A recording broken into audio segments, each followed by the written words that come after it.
I'm your host, Michael Callahan, and wherever you might be now, this is where we go next. And children need adults.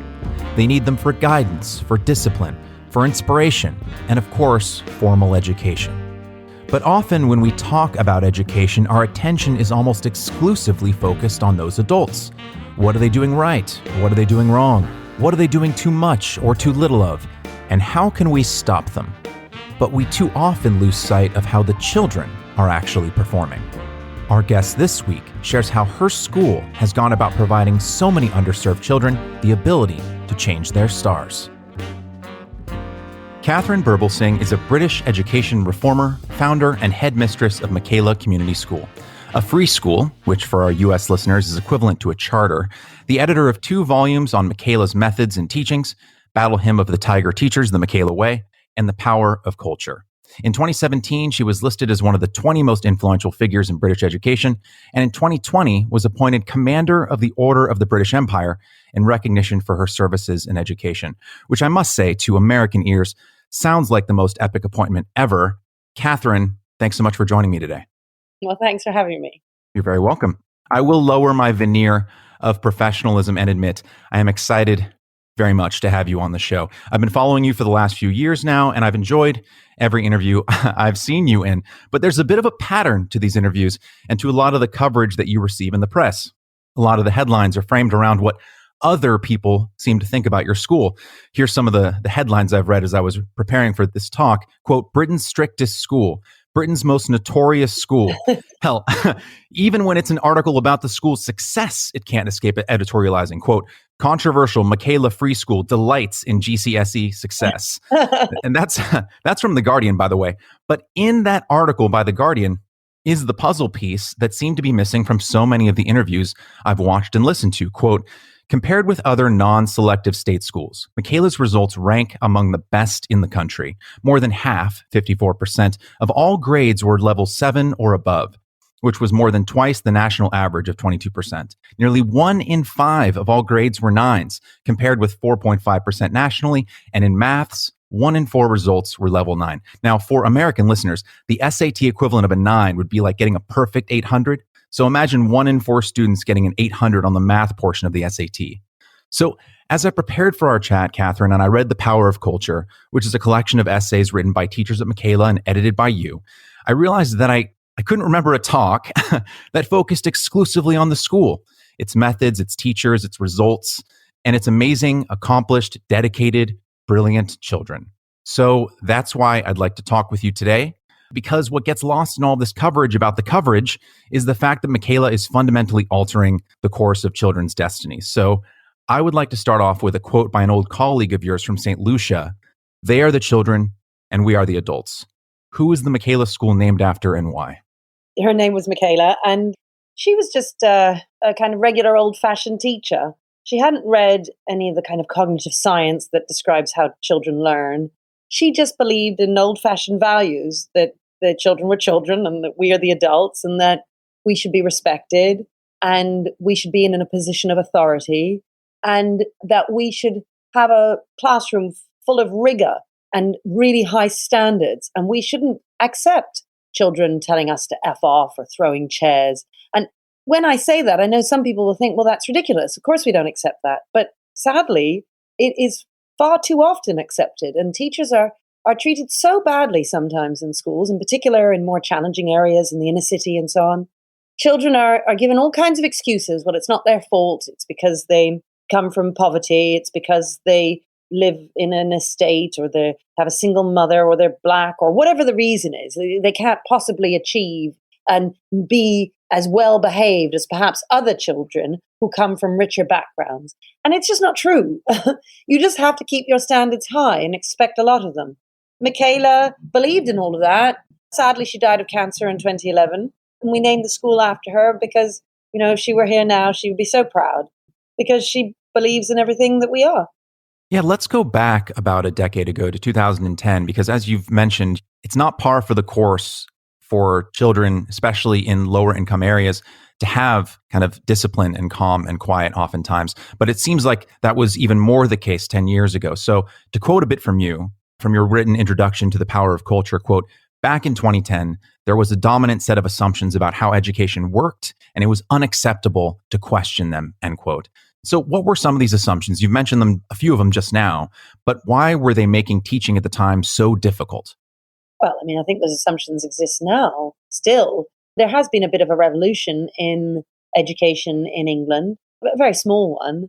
And it has given voice to the idea, for instance, that teachers should stand at the front of the class and lead the learning. Now, many of your listeners will think, well, what else does a teacher do? Obviously, they stand at the front of the class and teach. Well, that's what they used to do.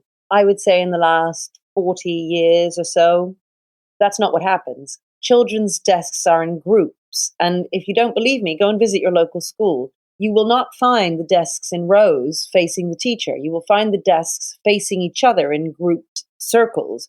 And then what happens is the children are facing each other and they do what we call child-centered learning as opposed to teacher-led learning.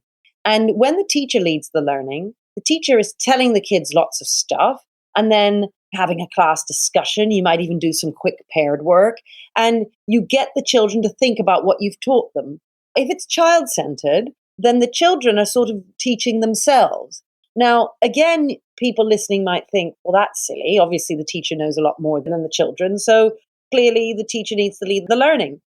I think that what's happened is that people look back to their schools and their own educational experiences, and they think to themselves, gosh, it was really boring listening to Mr. Hamilton. And he kept going on, and I don't want my kids to have to go through that, and I'm not going to be that kind of teacher. And I get that. You don't want to be boring at the front of the class. However, a traditional lesson doesn't need to be boring. You can teach as well as have a class discussion. It can be really exciting and inspirational. You can have a little bit of pair work and then you bring them back and you say, okay, what's the answer to this? What do you think about that? And so on. Okay, everybody, let's get down and let's do this exercise to practice what we've just learned. It can be really exciting. And you need to break it up. You need to chunk it up. It isn't the case that a traditional lesson is just the teacher droning on at the front. I think some people have had bad experiences of traditional lessons. And so they then say, right, well, what we need to do is get them all into groups, which is a little bit more exciting. And the children can then look at each other and inspire each other. And the teacher moves amongst them like a facilitator of learning, keeping the children on task as opposed to actually teaching them. Now, that happens a lot nowadays. So much so that people are quite shocked when they come to visit us here and see all the desks in rows. And when I say people, I mean teachers. We've got about, outside of COVID times, we have about 600 visitors coming every year to visit our school. They're mainly teachers from all over the world, in fact, many American teachers who come here and see what we do, and they take some ideas back to their classrooms and to their schools, and they improve them. So that's really great. But the general culture is one where the teacher must not lead. Now, what's that based in? I would say it's based in all of us, society, feeling very uncomfortable with adults being in a position of authority. Lots of more modern teachers enjoy saying things like, well, my kids teach me as much as I learn from them. And I always think, well, you can't be a really good teacher then. I mean, that's ridiculous. You're 35, you've got a degree and experience. How can a 14-year-old be teaching you as much as you teach them? But they like to say that because it makes them feel like everyone's egalitarian and we're all on the same footing. When that just isn't true. We're the teachers, and their parents, for instance, also should be in a position of leading the way. And people feel very uncomfortable with the idea of authority. And I think that's because they confuse the idea of authority with authoritarian.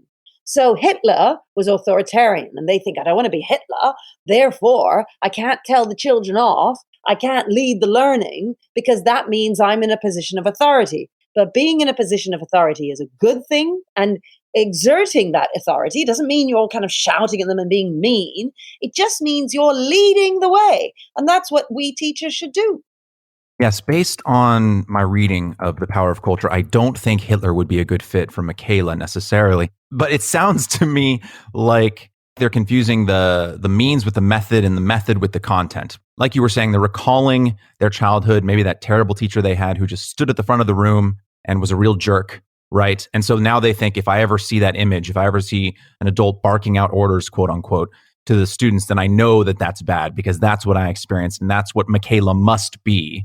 but it sounds like a fundamental error. They're confusing a memory they had of an entirely different teacher in an entirely different school using an entirely different method with your teachers. Do I have that right?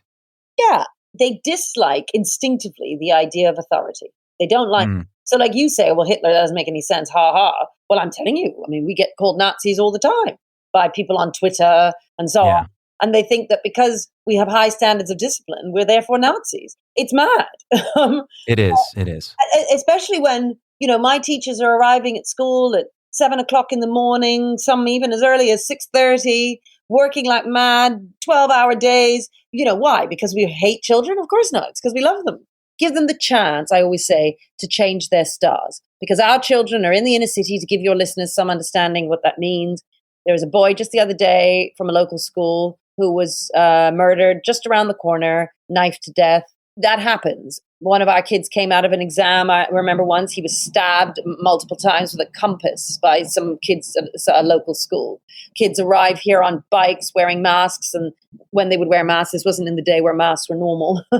And, Right. they'd be waiting for some of our boys. We are in the tough inner city here, Yes. and we're changing these kids' lives. And we do so through love and through holding high standards in terms of discipline and expectations. We don't allow the children to indulge in victimhood, in believing that the world is against them, therefore there's no point in trying. They already have enough obstacles in front of them, because they do. They have loads of obstacles in front of them. Some of them don't know their fathers. Their mothers, aren't necessarily there for them either. Some of them don't have someone to make sure that they're up in the morning to get them to school on time, to make sure they have the right equipment for school. They come across all kinds of problems. They have those obstacles already.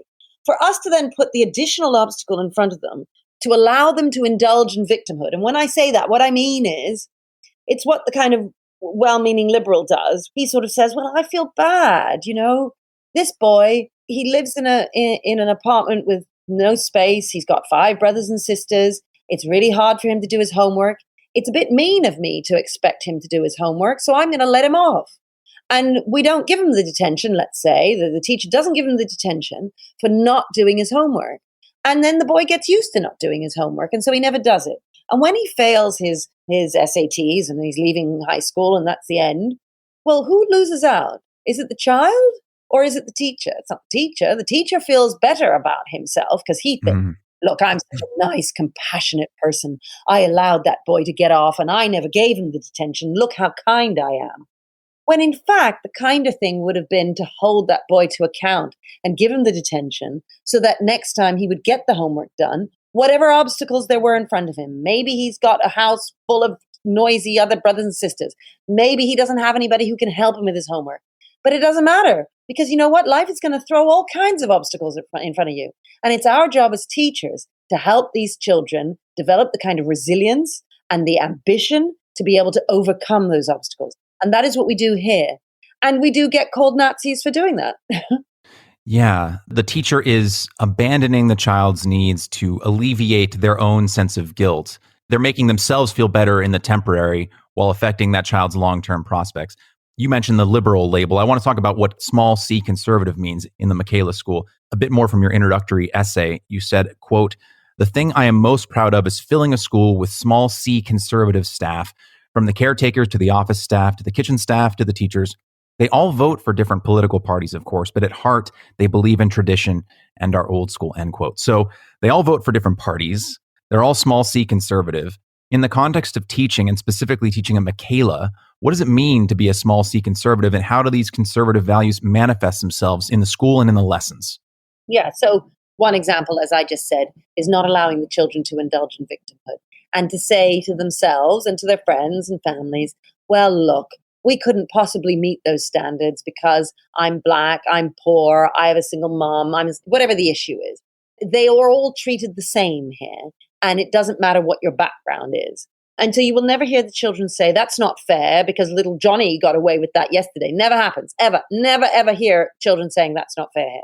And I'm sure people wouldn't believe me if you have teachers who listen, because they'll think that's absurd. That happens all the time at my school. I promise you, we never hear those words here because we consistently apply the same message to all of the children. Now, when I say I'm proud of having all these small c conservative staff, I have to say they don't, necessarily start out that way. some of them just come around to that way of thinking for being here. And they see the good that those values do. So one, not allowing the children to indulge in victimhood.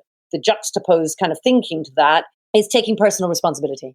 So when the well-meaning liberal wants to be kind to the child who is less privileged than he is, he sort of says, well, he hasn't had as much advantage as me. He isn't rich like me or white like me or tall like me or whatever it is. And so because of that, I feel bad for him. So I'm going to expect less of him. Whereas we say, it's your responsibility to get the homework done. And maybe you have a really hard time at home, but you still have to get that homework done. And yes, maybe you don't have an alarm clock, and maybe your mom doesn't wake you up, but you still need to get to school on time. And yes, maybe you have a million obstacles in front of you. It doesn't matter. We're not going to accept them as excuses. Now, that doesn't mean we're not going to try and support you. That doesn't mean that when you say, oh, I don't have an alarm clock, we're not going to say, okay, you know what? Actually, what we do is we sell alarm clocks here at the school. And then we say, instead of spending your money at the chicken shop after school, why don't we save up? We'll watch you save up your money so you can buy an alarm clock. For instance, we help support them so that they can manage themselves, sometimes without the help of their parents, because some of them don't necessarily have that kind of help from their parents, as opposed to throwing our hands up and saying, the boy is a victim, there's nothing he can do, nothing we can do, life is so awful, it's because of racism, it's because of poverty, it's because of the inner city. So we address the issues head on, support them, but we still keep our expectations high and insist that we say it's your responsibility. Doesn't matter what obstacles are in front of you, it's your responsibility. So that's one. We also have a sense of duty that we like to inculcate in the children so that when they do anything, they're thinking about other people. So we do appreciations at lunch where the children stand up and talk to a room full of 200 other children. And they say, I'd like to give an appreciation to my mom for waking me up this morning. And then we all say on the count of 2, 1, 2, and we clap. And then another child stands up and says, oh, I'd like to thank Mr. Smith for making this great piece of homework for us. It was really fun, or whatever. And the point is to get them to be grateful and to get them to recognize that there is a community around them and that they have a duty to give back to that community. So it's not just all about yourself.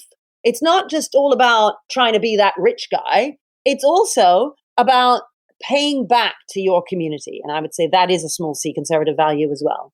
The gratitude idea, being grateful for what little you have. Now, you might not have a lot, and there might be people who have much more than you. The thing is, you will always find somebody who's richer than you, who's prettier than you, who's more accomplished than you. And if you spend your whole life feeling resentful about the fact that you don't have as much as the next person, you will always be unhappy. However, if you're grateful for whatever you've got, you are going to be a much happier person. So we actively teach them gratitude, and on a daily basis at lunch, they participate in expressing that gratitude publicly to a couple of hundred other children and all the staff. And it's a really nice atmosphere where they get used to that and they become very positive people as opposed to feeling negative and resentful. And some people might say, well, why is that small c conservative? Well, the reason why is because a more liberal position might be, well, who are you, Miss Principal of a school? You clearly are okay financially. Who are you to tell a kid who's poor that he should feel grateful? That's a bit rude. Yeah, you could see it that way. Or you could be a small c conservative and think to yourself, but that's going to benefit that child because in the end, he's going to be a happier person. He's going to be more ambitious. He's going to be more resilient. And he's going to then be able to achieve the things he wants out of life. All of these are small c conservative values, which, by the way, I don't think are just with people on the conservative side. So Republicans for you. In fact, I think a number of Republicans are not small c conservative at all. I mean, I would say Donald Trump, for instance, isn't conservative. Definitely not. Wives and various girlfriends and behaves as he does is most certainly not small c conservative. And there are many people on the left, although I have to say they're fewer and fewer nowadays, but there certainly were, 50, 60 years ago, people on the left were very small c conservative. And I think they still exist to some extent in this country where they believe in meritocracy. So we believe in a meritocracy where people should be rewarded for their hard work. And we believe in the idea of working hard. A really interesting story for your audience is you have a charter school chain called KIPP, and they have hundreds of schools across America, started up by two Jewish guys 30 years ago. And they've done an incredible job in the inner cities. Lots of Black kids go to their schools and have their lives turned around. And it's absolutely brilliant, right? Just brilliant what they've done, right? So knowledge is power is one of our mottos. So is KIP, So I love it. One of their other mottos is work hard, be nice. And in fact, the book that these two Jewish guys wrote when they set up KIP, a few years after they'd set up, is actually called Work Hard, Be Nice. And the cover, the big letters, work hard, be nice. And the idea is that any child that goes through the school should at the end be able to do those two things. They should be a nice person and they should be able to work hard. And if they don't do that, then you've kind of failed. And that obviously you want children to fulfill their potential in all kinds of ways. But at the very least, you've managed to do those two things for every child who passes through your care. Now, we thought, brilliant, we definitely want something similar. And so we changed it to work hard, be kind, because we thought, well, we need to be a bit different. So we changed it. But it's the same idea, those two things.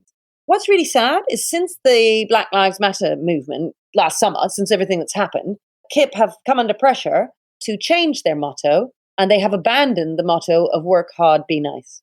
Now, that is really devastating. And we most certainly will not be changing our motto from work hard, be kind, although we aren't under that kind of pressure. So I don't blame KIP, because you're in America and things in America have gone even more mad than they've gone here. The reason was because it was put to them that when you teach, they're quite happy with the work hard. They're not happy with the be nice. And the reason is because if you teach children to be nice, then you're teaching them to be subservient. You're teaching them to sort of be slaves. And when you have a couple of Jewish guys at the top and a whole load of white administrators and a lot of Black kids in your school, it looks bad that you're telling these kids to be nice when in fact what you mean is you want them to serve the white man. That's essentially the thinking behind this. You don't want them to be nice. You want them to be revolutionaries who are going to stand up to the white man. Now, I don't see that at all when it comes to that idea of them being nice. I just want, we say kind.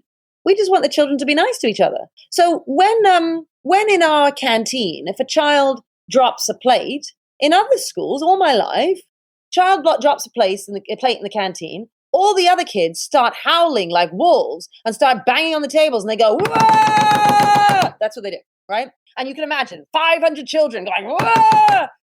Our children, on the other hand, when somebody drops a plate, 5 or 6 of them will run to go and help them pick up the cutlery and help pick up the soggy food on the floor, and get their hands messy in order to help this child. That's what being kind or being nice is. One of them has forgotten a pen, so somebody lends the pen to the other one. They get up and they thank their mum for cooking them dinner last night. That's nice. The idea that the whole of KIP is now stopped from teaching children to be nice because somehow that's racist is to totally misunderstand our role in positions of authority as adults and what we ought to be trying to do with children. And I think sadly in 2021, we see oppression where there is love, and we are undermining these children because children who are never taught to be nice will have less nice lives. That doesn't help anybody. I'm always begging people to listen to me to try and see what they're doing to these children. When an organization like KIP just has my utmost respect, Uncommon Schools, Success Academy in New York. Thomas Sowell has written this great book called Charter Schools and Their Enemies, which everybody must read. It's really short. And he looks specifically at the Success Academy in New York. And that school is in the same building as other schools. And yet the results are completely different. I just don't understand why anybody would want to stop wonderful young teachers out there, because it tends to be, it's not always, but it tends to be that these charter schools, free schools here, lots of young people, although they're not all of them. I'm certainly not young, but they're early in the morning till in the evenings, dedicating all of their time and energy and love to these kids to change their lives. Why wouldn't everyone love that? Yes. I imagine that your Guyanese and Jamaican, if I have that correctly, heritage probably blunts some of the criticism of subservience to, as you said, the subservience to the white man. But that's true. Isn't that sad? I mean, it is, yeah. But it's awful when you then think, oh, so are we saying that only a Black principal can kind of get away with teaching children how to be nice? Like, it's just awful. It just gets everything upside down. Right. I think what what gets confused on the national level is something that is very clear on the individual level. And what I mean by that is I've got a couple of friends who've both recently had children about a year ago. Kids were born about a week from one another, and they're both great parents. But even within that 1 year period, right, the children are just beginning to talk. You can see the differences in how the children behave to some extent. Obviously, some of it is inborn, but a lot of it is what each set of parents has been passing along. And even, how rigorously the parents have been, training the children or teaching them new skills. I've seen, one child excel in one area where the parents have put more work, and the other child excel in another area where the parents, for her, have put in more work. And it just seems like such an obvious thing when you're just looking at a child that you're raising, or you compare your child to another child. You can be like, oh, okay, wow, that child's very polite and mine isn't very polite. And then you ask the parents, okay, why is your kid so polite? And the parent will be like, well, they have to say thank you and please every single day. We don't let them get away with it. But it seems like when we talk about schools, when we talk about teachers on a societal or national level, that seemingly basic knowledge about how you have to import knowledge into children rather than a child just being born with that knowledge inherently seems to get lost. You speak about a culture of gratitude, and Iona Thompson writes about this in her chapter, The Culture of Gratitude at Michaela. She talks about the lunchtime appreciations and how guests to the school have said that it's, quote, an experience that will stay with them for life, end quote. And she describes, I think, sort of like what you did, gratitude as a habit, as a kind of habit that must be taught and repeated by the students again and again and again. And I think many people, and you've spoken to this a bit, believe that gratitude is kind of an organic reaction to something they're naturally grateful for, rather than something that has to be habitually learned. Yep.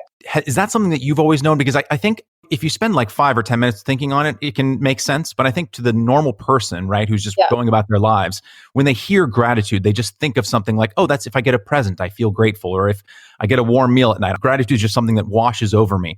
But how did you first come across, I suppose, and then begin instituting gratitude as a habit? Yeah, I think we saw it in another school here. And I think they copied, actually, some of the charter schools in the US. The idea of kind of standing up and saying what you were grateful for. I mean, it's possible we changed it slightly. The school we saw, they were giving shout outs, what they called shout outs to each other. And we just call it gratitude. It's interesting what you said, and I'll just expand so your audience understands the please and thank you thing. When you've got a small child and you're going to give them the chocolate bar and they're just going to grab it, and you say please, come on, say please. And until they say please, you don't give them the chocolate bar. And then when they take the chocolate bar, you say, what do you say? Thank you. And then they say thank you. And actually, it takes years with a small child. You have to do that role play hundreds of times over years with a small child until eventually they get, it's just part of their psyche where they just say, yes, could I have that, please? Oh, thank you very much. Now, when I say please and thank you, when you do, we don't have to think about it. It just comes naturally to us. We don't think about it. And that means we don't have to hold it in our heads. So when you introduced me and you said, thanks for coming on. And I said, thanks for having me. I didn't have to think to myself when you were introducing me, come on, Katharine, remember to thank him. Remember to thank him. I didn't have to keep reminding myself because it was for me, right? It becomes like breathing. Exactly. Now, those soft skills, because it's a soft skill, being polite, demonstrating gratitude, demonstrating kindness, being able to smile at somebody when you first meet them, shake their hand, look at them in the eye. We do a family lunch where all the children sit together and eat every day. I said at the end they give appreciations. Well, they also sit and we give them a topic for discussion so that they can learn to cut their food at the same time as looking at each other and talking. Now, these are all skills you and I do. We don't even think about it. We just take it for granted. These skills are learned. And same with the skill of being able to say, please and thank you and think in a grateful way about one's life. If you don't teach a child to do these things, they just won't do them. And then that means that when they go for that job interview, they're having to remind themselves, okay, when I walk in, I have to shake his hand. I need to look at him in the eye. I then need to sit down in the chair and I need to sit up straight. And I know how hard it is for me to sit up straight. And then I need to make sure that I'm looking at him the whole time that he's talking to me. And I also need to remember all the other stuff about the content of the interview while I'm trying to remember all of this. And then I need to remember at the end to say, thanks so much. I'm really looking forward to hearing from you. And it's too much. Working memory explodes. It can't hold all of that stuff in your head. And so what we're doing is we're undermining children it is sad because people spend, I see it so often in schools with teachers, that they are giving everything to the children, like their time and their energy. But because they don't necessarily have small c conservative values, they indulge the kids in the wrong kinds of ways, in ways that I think in the end hurt the child.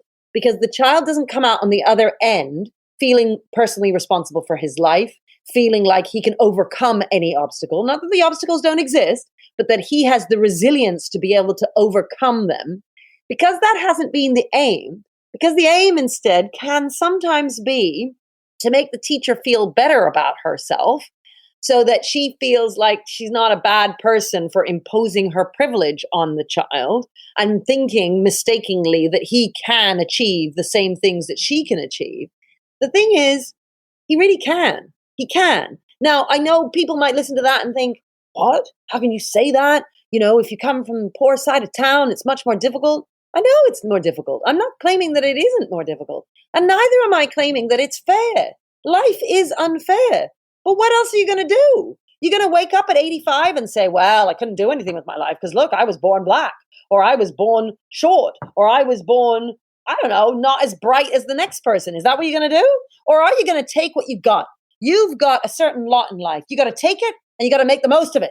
And that's what schools should be about, trying to give children equal opportunity so that they have the opportunity to go for certain jobs, to go for certain university places, to be able to make something of their lives and keep as many doors open as they can for when they leave. That's what we should be doing in school. And too often, because we're too soft, because we give up on kids, because we judge them and think, well, look at what color he is. Look at, look how poor he is. Look at his family situation at home. He can't possibly achieve as a result. But the thing is, I have seen children with that same background achieve over and over and over again. And what makes them achieve is the determination of their teachers who insist on them working hard, who insist on them being kind, who do not allow them excuses to get away with poor behavior or poor expectations of themselves. And they just keep on going with those children. That's how you make those kids into a success. Because otherwise, all we're ever going to do is forever complain about the Bezoses of the world and the Gates of this world who have loads of money. I couldn't care less. Those guys want to earn their money. Fine, go off and earn them your money. My business is in making my children have the opportunity to make something of their lives. And maybe one of them will become some rich superstar. Some of them will become dentists. Some of them will become revolutionaries. They can do anything they like. But what's important is that I can look at myself in the mirror knowing that I have made sure they've had the best possible education that held them to the highest possible standards so that they could change their stars. Yeah. And I understand why you're as passionate as you are about this, because you've seen the results of your methodologies pay out. It's like I said at the top, Michaela students, right, at the quote unquote strictest school in Britain, the controversial school, are outperforming the average British student by 3 to 4 times on quote unquote British SATs, right, on the GCSEs. They're outperforming them 2 to 1, 3 to 1, 4 to 1, depending on the subject. And so what frustrates me, Katharine, is if you applied this flawed thinking that you were talking about, how, the teacher feels guilty because the student doesn't have the opportunity and so they don't want to force that on them. It's like if you had a good friend, right? And you had access to a car because you came from a well-off family and you were like 15 or 16 years old and your parents were able to teach you how to drive and you had the opportunity to teach your friend how to drive as well. But then all of a sudden you became overcome with guilt because, well, I don't know if he'll ever be able to afford a car one day. So I shouldn't teach him how to drive just in case he's not able to afford a car of his own. Yeah. It's like, that's not what a friend would do for his or her friend. Yeah. Just because your friend might not have the opportunity to buy a car in the immediate future doesn't mean that lesson on how to drive a car won't ever come into use. This thinking just falls apart when you apply it on a person-to-person basis. But for some reason, when we start abstracting it to education, which really isn't all that abstract, it just starts breaking down. And I feel like people begin absorbing the absolute wrong, backwards lessons. Actually, that takes us to another concept that I found really enlightening when I was reading it in The Power of Culture. And that is the idea of freedom through constraint. because Jonathan Porter, who's the deputy head at your school, he speaks about the Butterfly of Freedom, which is a cartoon by Edward Monkton. Shows a bunch of butterflies inside of a box with one escaping, right? And Jonathan uses this cartoon as a way to illustrate our sort of dichotomous, narrow view of freedom, right? He says, quote, "In the modern world, we are used to thinking that liberty means the absence of external constraint. When Monkton's butterfly breaks out from the box that surrounds him, the butterfly says, 'You may be safe, but I am free.' And so the butterfly, much like the rest of us, is conditioned into thinking that freedom is a state into which we are naturally born. Freedom, then, is the freedom from an external authority, a box, if you're the butterfly, a murderous tyrant in the case of many 20th century dissidents," end quote. But I think you've been kind of speaking around this topic, but it's all connected, right? That freedom through constraint. And that doesn't seem like a natural thing for people, especially in the West. And I'd just love to hear your thoughts on it, because it's clearly paying off for your students. Yeah, that's right. I mean, I've got a quote in here on my office I'm just looking at. Real character is formed not by having an abundance of choices, but in accepting definite limitations in commitments made and promises kept. Now, the quote there is about real character. One could easily say that real freedom is achieved by not having millions of choices, but in accepting limitations around you, which might be there. So I'm not talking about how I'm going to fly to the moon, because I'm not going to be able to do that. But given the limitations that I've got, I'm now going to make commitments and make promises and do something with my life. Now, I know that some people will listen to that and think, yes, but that means you're not being a revolutionary and you're not going to change the world. Look, I'm the most revolutionary person out there. I mean, I set up a school against all the odds. I had people protesting outside, calling me all sorts of names. I had racist emails. You can't imagine the things that I've been through in order to get the school going. It took us 3 years to set up against the worst possible opposition. And then I've turned education on its head. So I am a total revolutionary. But the fact is that children do need to be given constraints. If you just let children do what they want, well, they'll just sit around on their phones all day and they'll go on Snapchat and Instagram. If you don't say you better do your homework or you're going to get a detention, well, they won't do their homework. Why would they? Now, you might find a few who will, fine. Well, what, you're going to make sure that those kids are the only ones who succeed? In fact, the ones with less support at home are not going to do the homework. So you are then increasing the divide between the rich and the poor by not increasing those constraints around them. It's an absolute imperative that children need restraint. They need leadership from the teacher at the front of the class, but from their parents. And I mean, it was interesting when you mentioned parents earlier and said, well, it's obvious when it comes to parenting. I'll tell you why. Your one friend, if you have a friend and they're bringing up their child, one person, it may seem obvious. The reason why it doesn't seem so obvious when it comes to school is people start talking about groups. They start talking about groups of children, and they don't want to accept, well, if a group of children has failed, maybe it has to do with poor parenting, poor culture in their environment, poor schooling, poor teaching, and so on. We don't want to admit that. And so then we want to just blame it on poverty, because that's nobody's fault, or it's the government's fault, and it's always easy to blame the government. That's why we feel uncomfortable doing that. But each of those individual kids, like you said, you have a friend, one might get good at piano and another one might get good at chess. And it's because their parents supported them and helped them with that. Sometimes parents aren't able to do that. Sometimes they're too busy working. They've got too many other children. They don't actually know much. They don't know the piano or the chess. In their environment, in their culture, people don't tend to teach their children chess. So it never occurred to them to teach their children chess.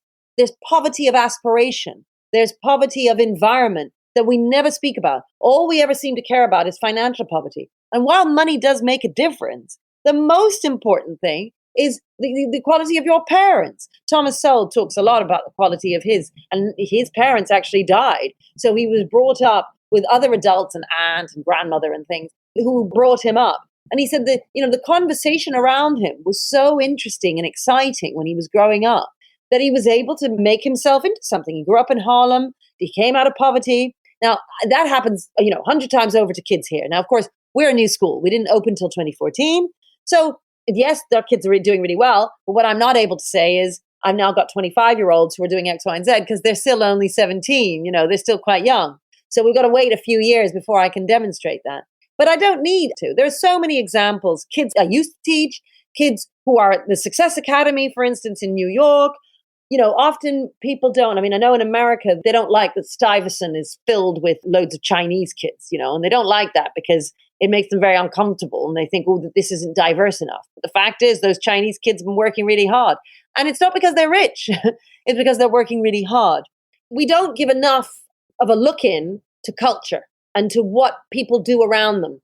And what I just said, if you're part of a culture where children don't really learn to play the piano and they don't learn chess, and nobody really reads to the child when they're born, and they don't read to them when they're 2 or 3. And when they hear that, oh, it is possible to teach your child to read before they go to school, that everyone's reaction around you is, oh, don't be silly. That's for school to do. Teachers can teach them how to read. And then your child gets to school and doesn't know how to read. And there are children who can read there. And your child sits at the back of the class and thinks, gosh, I'm stupid. All these other kids can read and I can't. And what that child doesn't realize is because you never taught them how to read. Now, I'm not even blaming those parents. I'm just saying that culture matters. That's why our book is called The Power of Culture, because the culture at our school is very much inclined towards trying to push kids with, as you were responding to there, a constrained in an environment that constrains their poor behavior. You know, teachers come here from all over the world and they say, what do you do when a child tells you to F off? Because I can tell you in the inner city that is commonplace. And we say that doesn't happen here. And they say, well, what do you mean? What do you do when a child throws a chair across the classroom? And we say that doesn't happen here. They say, yeah, but what do you do when a child gets up out of the class and just storms out? And we say that doesn't happen here. They're just amazed. They say, well, how is that possible? Because we kept the fence tight in the first place. If you keep your constraints tight, that crazy stuff doesn't happen. What we always say here is, you know, you look after the pennies and the pounds will take care of themselves. So I don't know if you have the same expression. If you look after the pennies, the dollars will take care of themselves. You look after the small stuff, sweat the small stuff. That's the expression. You sweat the small stuff. You understand that you get upset about a child not giving in a piece of homework. Well, then he doesn't do it again. And he keeps bringing in that homework. And he doesn't carry a knife to school. And I know people then think, what do you mean? Insisting on them doing their homework means they won't carry a knife to school. Yeah, that's true. Because the way in which they rebel with you is by not doing their homework. If the fence is tight, right, then the way in which, so we have uniforms here. We're really smart in our uniform, and the kids all wear ties. And at other schools, children will pull their ties down. Like the whole point is you want to have a low hanging tie, and you want to have what's called a fat tie, where you make it really fat, like the knot is really fat. And kids do that everywhere, and the schools never say anything. We say something. That means all of our ties look beautiful. And that means that if they want to rebel a bit here, they pull the tie down ever so slightly so that they don't get caught, because we're really good at catching them. And so in a school where there's chaos, well, in order to rebel there, you need to carry a knife. Here, you just need to pull your tie down a bit. So you got to have these kind of false walls, as it were, that they need to push down. Because look, do I really care about their ties? No. But because we make the whole big song and dance of it, oh, you better have your ties to the top and your shirt's tucked in, well, then the good kids are doing it and the naughty kids try and get away with it. You know, sometimes one of the pastoral team will come running into my office and they'll say, Katharine, we've got a situation. And I say, what's happened? What's happened? They say, they're humming in the corridors. And then I think, you know what? If that's the worst that they're doing, which is humming in the corridors, I think we're doing all right. It goes to show that it's like you were saying, children are always going to rebel against something, but they're going to rebel where they find the constraints. Yeah. If they have a no talking, absolute silence policy in the library, the rebellion will be the whisper. Exactly. There's a quote in the book by a Kenyan marathon runner. I hope I'm getting his name right. Eliud Kipchoge. It's such a great one. Only the disciplined ones are free in life. If you are not disciplined, you are a slave to your moods. You are a slave to your passions, end quote. Just going back to the freedom through constraint thing, because it was really buzzing around my head over the last couple of days as I was reading the book.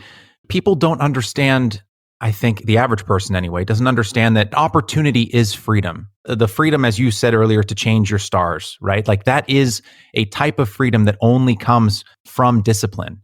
There's a quote from head of year 7 and English teacher, Joseph Butterfield. He was talking about the GCSE scores that we mentioned earlier and reflecting on what that means for the students. And he said, quote, these pupils will have opportunities available to them that simply were not there for their parents. Indeed, perhaps not there for their family and friends at other schools. These results represent social mobility at work. This is what changing lives looks like, end quote. You know, it's hard not to listen to what you're saying about these other schools, and it's hard not to read about other schools and not get really upset and to kind of not have it ruin your day. I almost wonder, if starting Michaela for you must have been like finding a healthy outlet for all of that anger. Because I can imagine you can only watch so many children from impoverished backgrounds be let down and be abandoned, so to speak, by adults that should know better. You can only watch that for so many years before you either have to do something healthy with that anger or something destructive. Because I come from a middle class background. It's so easy for people who come from that background, who come from an environment which parents are exciting their passions, But if you talk with any one of these people, right? If you talk with any one of my friends, and I have similar stories of my own, where you ask them, how did you become passionate about painting? How did you realize you wanted to become a pilot? How did you decide you wanted to become a screenwriter? And not a single person, Katharine, and I know this is no surprise to you, but not a single person among them, and I have spoken with dozens of people about this, ever say, I was just sitting about and it came to me. No, every single person says, when I was 4 years old, my father started reading to me and it ignited a love of storytelling. Or, when I was in second grade, my teacher had a painting class and that's when I realized that I wanted to become a painter. Every single passion, even if that kid is preternaturally good at that skill, they find where they belong in life. Someone, an adult, had to introduce it to them first. Mm-hmm. And it's bonkers, right? Like I'm just getting a passion just talking to you about this. I don't know how you stay sane every day, because when you talk with people, especially from middle class or upper class backgrounds, the recipe is right. They're talking about the recipe, but it seems like they just don't want to share it. And I don't get it.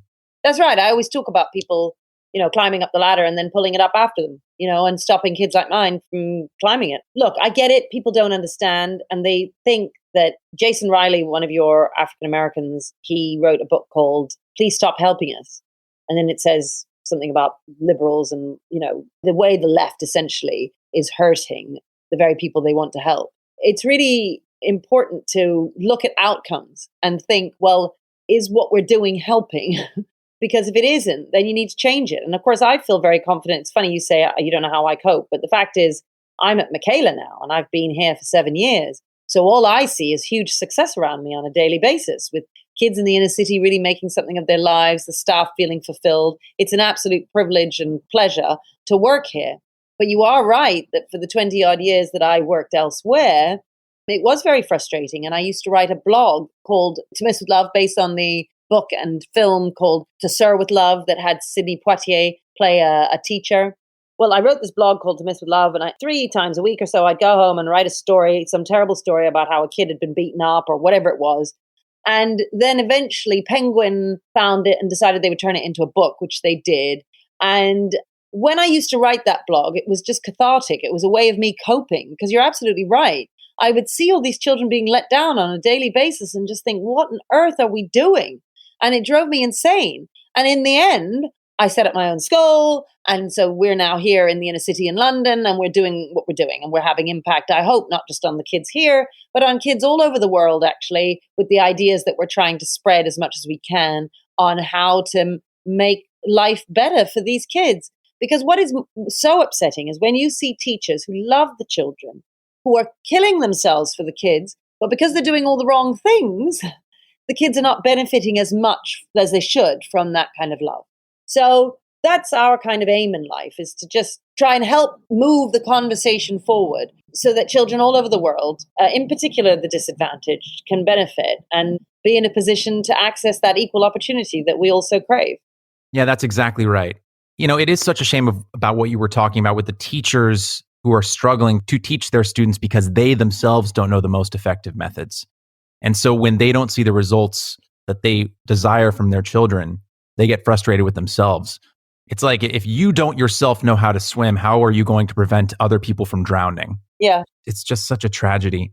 We've talked a lot about, politics, liberal this, conservative that. And yes, of course, at the high level, that's all very important. I know that politics played a big part in not only why you started Michaela, but also what kept you from being able to start it for as long as you did. I mean, the death threats that you got, the protests that you got as you were trying to start the school. I could have spent 10 minutes just going through the litany of abuses that you suffered as you were beginning to start Michaela. But why this is also frustrating to me is that I don't think that this should be political. At the end of the day, if they're seeing a child is succeeding, whether it's from a progressive education, quote unquote, or a small c conservative education, I don't understand why adults should care how the child is becoming successful. And one of the reasons that I wanted to talk not only with you, but also with some folks from Montessori school, and I'm in talks with some other schools to talk with them as well, is that I want to talk with successful schools about how they're making children actualized, successful human beings, and they're all doing it differently. But the end result should be the thing that parents care about. And it just boggles my mind and it upsets me that you've gotten so much pushback when in fact you have been so influential, the teachers have been so influential in these children's lives. And it's gotten bogged down by all this politics, and it's so upsetting. Yeah, well, the reason is because we're a free school, so we're a charter school. And the charter schools with the Success Academy in New York has had the same kind of abuse and nonsense happen to them. Now, of course, charter schools have been around in the US for 30 years. We've only had them for 10 years. And whenever there's a change like that, people don't like it. Now, free schools are a lot more palatable nowadays than they were 10 years ago. Having said that, all of us free schools here and charter schools in America, they rub the unions up the wrong way. That's the problem with them. The unions don't like them because they break up the system. They're outside, charter and free schools are outside of the normal system, even though they're still state schools funded by the state. But if the unions were to call a strike, for instance, much more difficult to get everybody marching out on strike. And the unions sort of see education as this fight between the bosses and the working man. And this is how they see things. So there's that they don't like. It's also the case that lots of ordinary people, there'll be lots of teachers, for instance, who are very anti-charter school in America. And they are anti them because they think that it's not fair.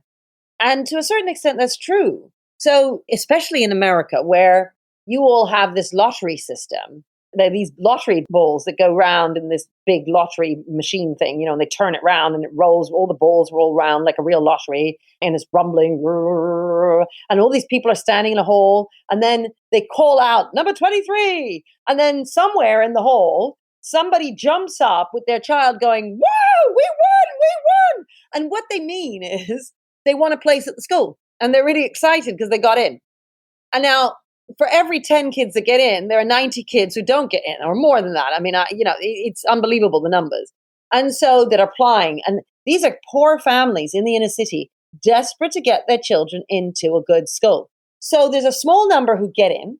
And that's what's so fascinating about Thomas Sowell's book, which is that he tracks how the kids do who are at the charter school, Success Academy.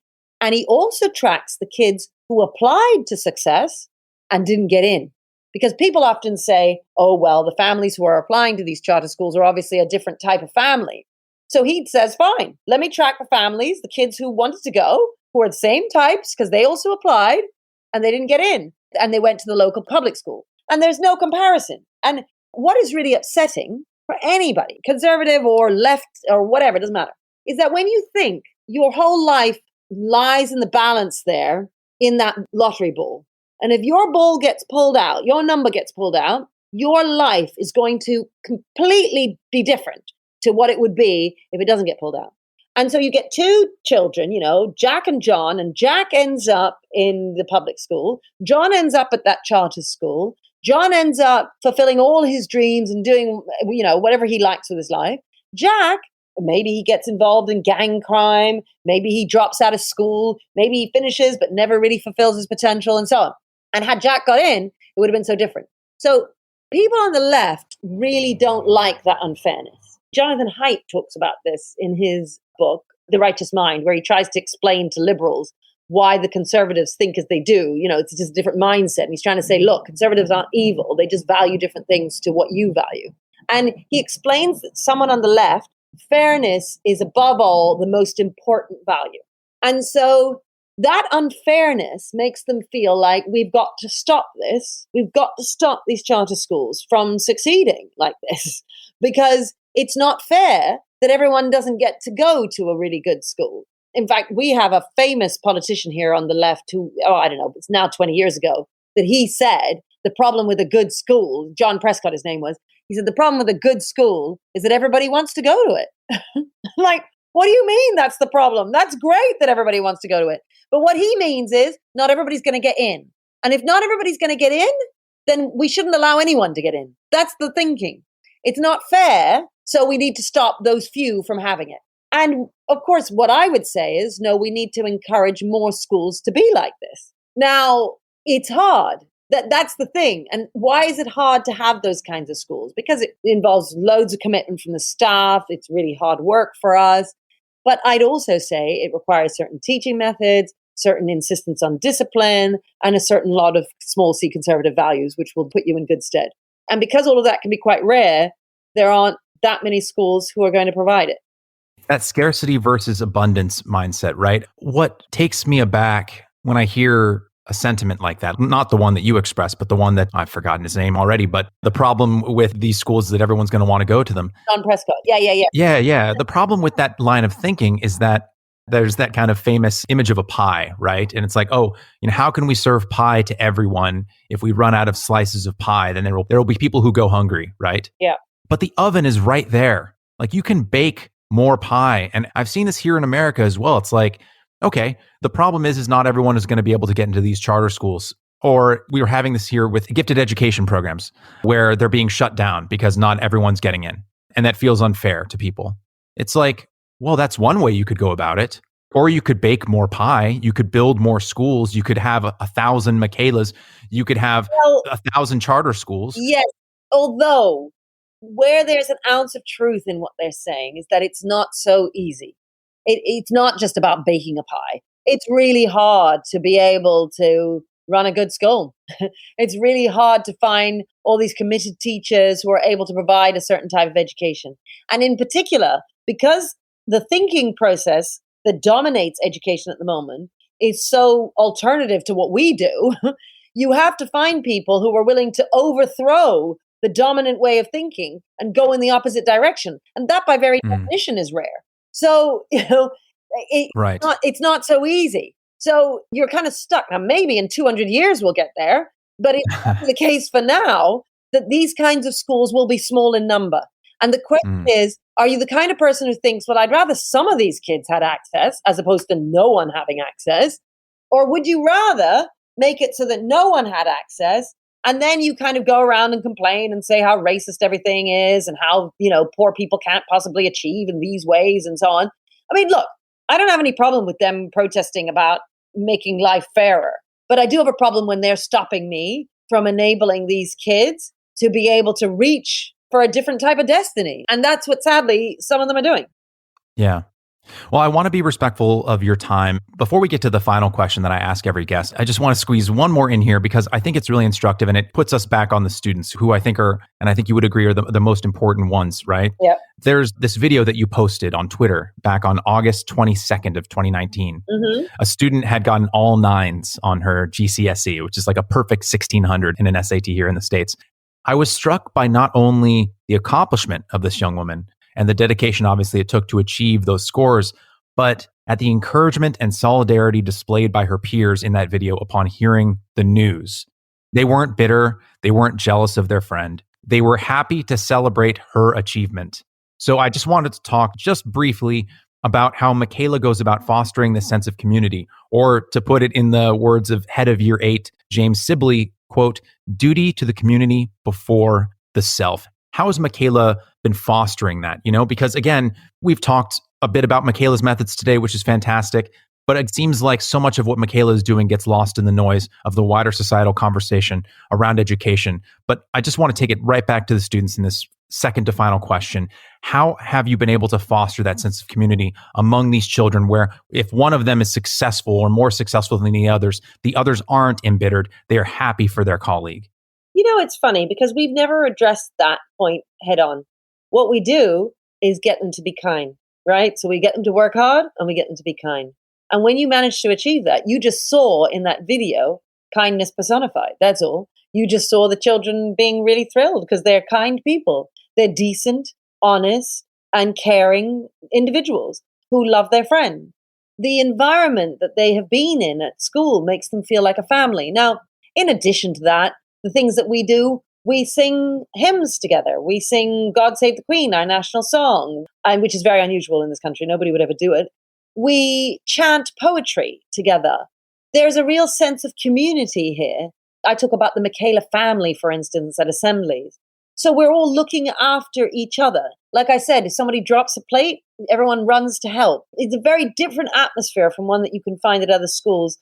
Sometimes I hear principals say things like, well, bullying is normal. It's what you find in schools. Kids get bullied, and that's just the way that it is. Not here at Michaela. Because we're so on top of everything, and we create a culture where they're looking after each other, you don't find any bullying. Now, sometimes you might find it online. And that's where we have a really, hard approach with the parents of trying to get them to get their children offline and to stop them being on their smartphones all the time. Because that's where it happens if it does here. And then we have to kind of deal with that situation.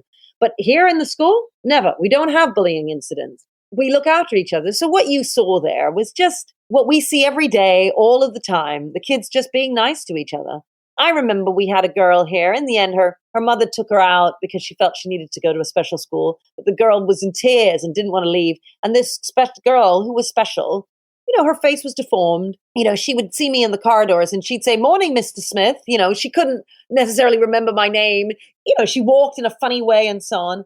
And yet all the kids were so nice to her. Nobody was mean to her. And I remember when she left, she was here for 2 years. She was crying, saying how much she'd miss all her friends. And I'm not sure she had any kind of friends because she was very different, but she felt as if she had friends. And I was so proud of that. I was so proud of our children. And I always say to people talk about our results. And I always say, the thing I'm most proud of is not their academic results, although I'm happy and I'm pleased about that. The thing I'm most proud of is the people who they become through being here. And that is the be kind bit of our motto, which is why it's so sad that KIPP have had to give that up, because it's more important than working hard. The kind of person that you're going to be for the rest of your life matters so much more. And you saw that in that video. Her friends were thrilled for her. Yes, I'll make sure to link that video in the show notes because it really is wonderful. And that story you told about that girl with special needs is so touching. It all just circles back. Like, this entire conversation has just been a reminder that children become the adults they are through the lessons that they absorb from the adults around them. There's not this natural state where children are either born polite or born mean. That's right. Born a bully or born a victim. Born smart, born dumb. These are things that they have to be taught and educated about. And that's the adults they become. And it's just, you're right. Seeing bullying in schools is par for the course here, and it's written off like it's a natural state of being. Yeah. And to hear the stories that you've been telling about Michaela, it's just so instructive. This is not how it has to be. That's right. Children do not have to be mean. They do not have to be disruptive. That is not who children are. It's only who children become when adults abandon them. Yeah. So, I really, I really appreciate the work you're doing. So, well, thank you. Final question, Katharine, to wrap out our chat. I ask this to every guest, and I think it's important. We're limited as individuals in all sorts of ways. We're limited in our time, our energy, and often in our capacity for empathy. Even the most well-intentioned and caring person can't be thinking of everyone else, every group of people, all the time. It's just impossible, especially someone as busy as yourself. So, is there someone or a group of people in your life or in the world at large right now, abstract or concrete, that you would like to take a moment and offer empathy to? Oh, I don't know. There's so many different people out there. I mean, my staff are very important to me because I'm always the one that's on these podcasts talking. And what I really like about this podcast is the way you kept quoting and naming some of my staff from the book, because they're in the classrooms day in, day out. They're the ones working all the time. I also work all the time, but, they give so much, and they're not on podcasts. They're just quietly changing the world for these children. And they do it without thanks. And in fact, some of their friends stop talking to them because they're young. And so they're part of this millennial crowd that are all cool and trendy. And they look at Michaela and they think, how can you work there? Some of them actually lose friendships because of their choice to come and work here. And so they make huge sacrifices for the sake of these children. And I have such huge respect for them, really, that they do that and that they give what they do. And I just wish that people would rethink their judgments of those who are actually doing real good. That putting a black box on Instagram doesn't really do any good for anyone. Going and working in the inner city day in, day out and getting there at 6:37 a.m. every day, that's what makes a difference. Yes. And I would recommend to anyone interested to check out The Power of Culture, because although on its surface it seems like a collection of essays that talk about Michaela's methodologies, which of course it is. On a deeper level, it is a series of testimonials of adults who have become very involved in these children's lives. And as you said, have gone about actually changing these children's stars. Katharine, thank you so much for coming on. And thank you so much for the work that you're doing for these children.